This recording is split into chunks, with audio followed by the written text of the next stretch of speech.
Now, welcome back to Metropole TV. You're watching Metropole Business Center, where today we are taking a deeper perspective on matters agribusiness. Now, government has embarked on a program to revitalize cotton farming in the country. This is an industry that was gold to many years ago, but today the industry is struggling, and that's why the government is trying its best to revive this industry that is so much important to many farmers. But who is in the best position to talk to us about all this program and what government is embarking on cotton reviving in the country, other than the director of the fiber crop directorate himself, Mr. Solomon Odera, who's joining us today on the show. Thank you so much, sir, for making time for us. Thank you very much. Let's start here. What's the state of cotton right now in the country? Well, cotton has gone through a difficult period, such that when you look at where we are today vis-a-vis the potential that exists, we are seeing an industry that is operating at subnormal levels. There's still quite a bit that can be done towards bringing it back to where it was before, and therefore providing a livelihood for all the stakeholders within the entire value chain. In a nutshell, all we are saying is that cotton has suffered in the past, and we are determined to ensure that this downward progression is reversed, and we see ourselves moving up towards having people in the value chain benefit and get revenues that is adequate for their sweat. Right. What are the volumes right now as we speak? Well, as we speak right now, we we have cotton being grown in about in about 24 counties, which supports about 40,000 farmers. But in terms of the actual volumes, over the last couple of years, there's been a declining trend, such that if you look at the area under cotton, from 2013, we were at 21,182 hectares. By 2019, we had gone down to about 18,000 hectares. Now, when you look at the bales that we've been able to produce, in 2013, we were at 21,831 bales. Each bale is about 185 kilograms of lint. By 2019, we had gone down to 5,432. So that essentially is where we are in terms of the industry. Of course, when you look at those figures, one of the things that come out very clearly is the whole issue of much as the area under land has improved, but when you look at the actual production, that has declined. And therefore, clearly, what we have a problem here with is the whole question of the plant material itself. And these declining numbers, way back in 80s, the numbers were much higher than this. Where did the rain start beating the farmers? Well, the cotton story comes from a long way back. But the specific point that clearly we started having difficulties in the cotton industry was in the 80s, when we started getting the structural adjustment programs being brought in by the donor community. Among the issues that the structural adjustment program came up with was the whole issue of privatization and liberalizing also the industry. The industry was operating within a very controlled environment then. Once liberalization came in, clearly the industry was not ready for that liberalization, and that in itself then saw us. We had very few private sector players, particularly at the milling level, and therefore most of the milling was being done by government institutions. Once the structural adjustments came in, subsidies were done away with, liberalization set in, and that therefore, and then of course we had the whole question of the structural adjustment program was more or less focusing particularly on import and exports. So we saw a situation where now we suddenly started having a huge influx of textile getting into the country at prices that were far lower than what our cost of production was, and that is where our problems really began. All right. And reviving the industry, we see a rollout of the BT cotton that government has embraced. What's the update on this rollout of BT cotton? In fact, before we talk about the BT cotton, maybe for you to understand the reason why the government had to go hybrids, both BT and non-BT hybrids, was just on the whole question of the planting material, the seed material. The seed material that we've been using for a long time now, was more or less commercialized in the 80s. Therefore, you can see we've not done a lot in terms of the research to try and come up with new varieties that have positive attributes. We've recycled seeds from the 80s, and with each year as we are recycling, the yields get worse. So to try and address that, that's how comes now.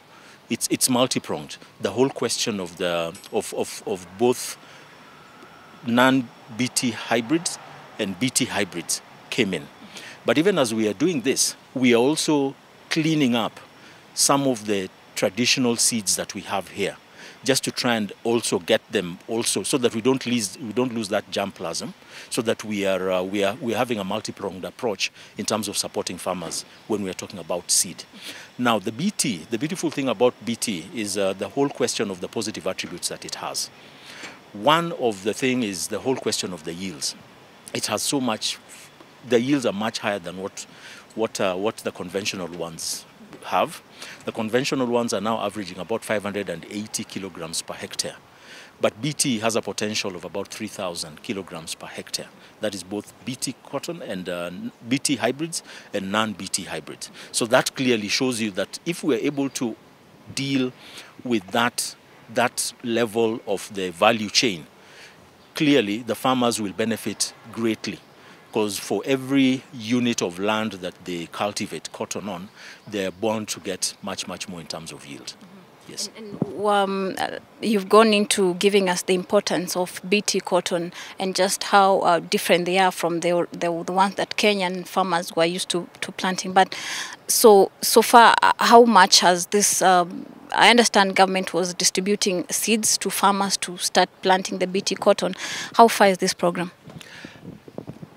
Yes, we've gone through the motions in terms of getting us to that point where we can use BT in the country. There's a whole protocol which started off with the national performance trials. We went, then we got cabinet approvals towards the end of last year. That was in December 2019. Then we went to the fields and put up trial fields also. I think we're covering about 5 counties spread across the country.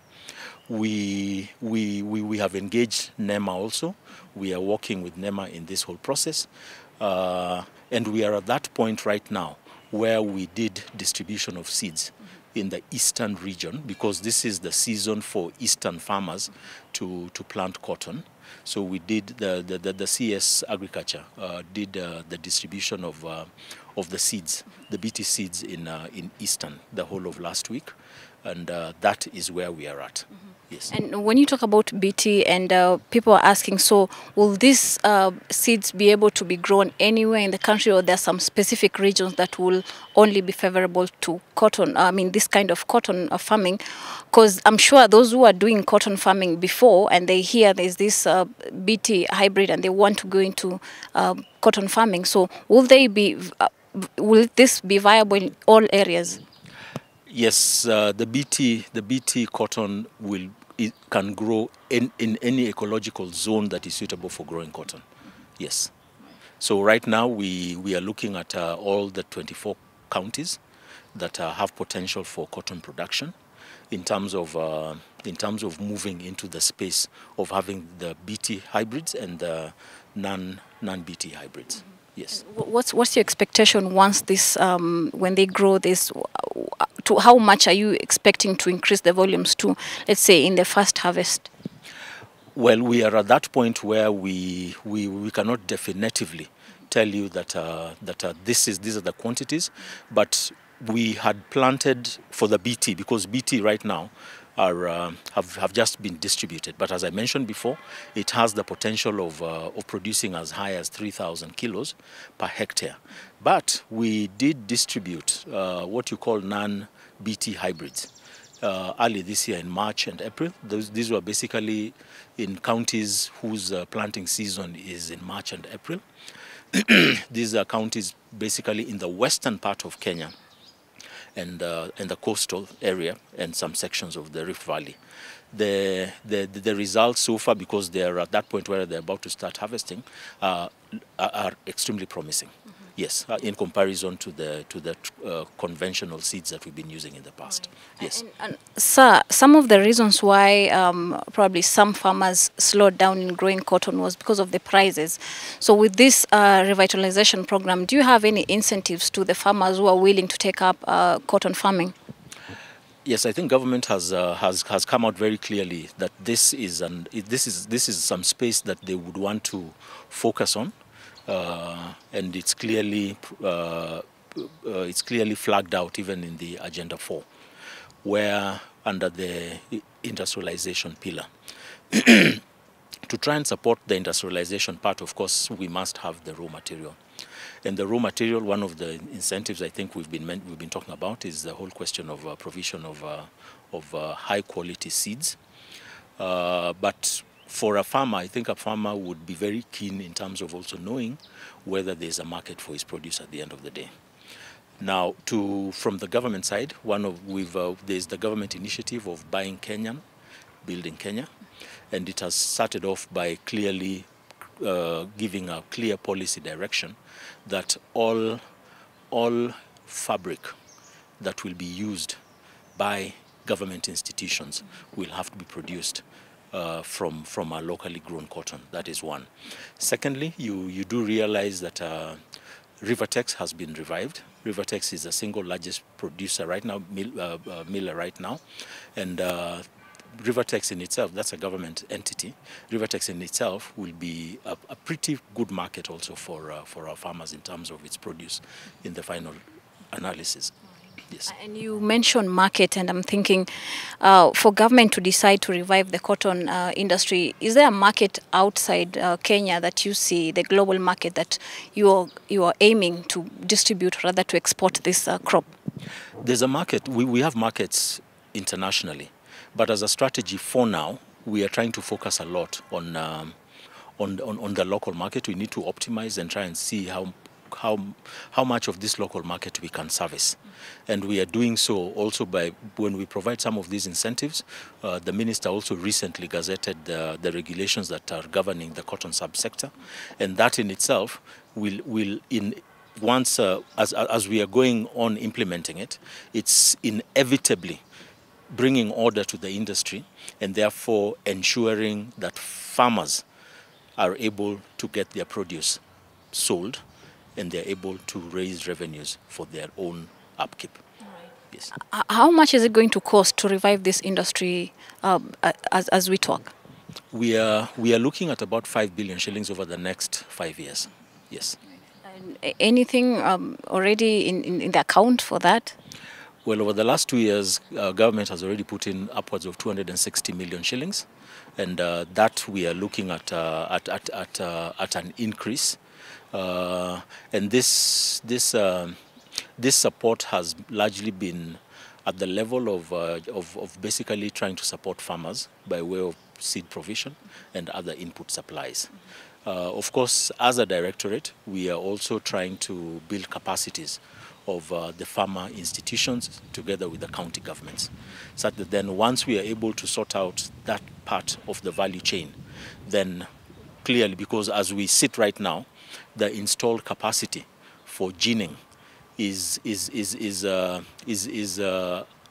what we currently have. Out of the 22 ginning factories that we've had in the past, only 4 are operating, and the 4 have a capacity of about 32,000 tons, 32,000, can I just, sure. 32,000 bales. And that looked at against, if we were to have all our 22 ginneries up and running and operating, the installed capacity is at about 140,000 bales. So clearly, you can see there's quite a bit of flexibility there. There's space. And then when you look at what our spinners and other processors up the value chain require, this 32,000 is just about 20% of our requirements in terms of our current installed capacity at the spinning level. Right. Yes. And so all this said, what's the way forward? Rather, what's the future of cotton in the country? Cotton, as from where we sit, cotton has a very bright future. Of course, it's one of the industries that clearly has exponential.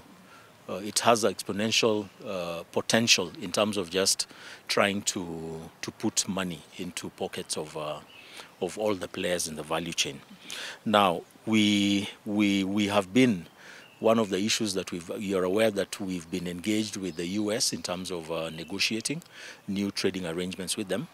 We are also into various free trade area arrangements where we are also placing cotton on the table. And with all those, markets will obviously open up for our cotton industry. Just going back to the question earlier you had asked about where we can export to, those are some of the areas that we are already looking at going into the future. But of course, our first and serious point of call is just trying to satisfy our domestic market in terms of cotton production and cotton usage. All right. Yes. So thank you so much, sir, for your time. Thank you. Thank you very much. My pleasure. Solomon Odera, the Director of Fiber Crops Directorate, speaking to Metropole TV. When we come back, I'll be bringing you commodities. You want to know how your commodities are trading today as you get ready to go and buy those commodities from the market. Don't go anywhere. We'll be right back.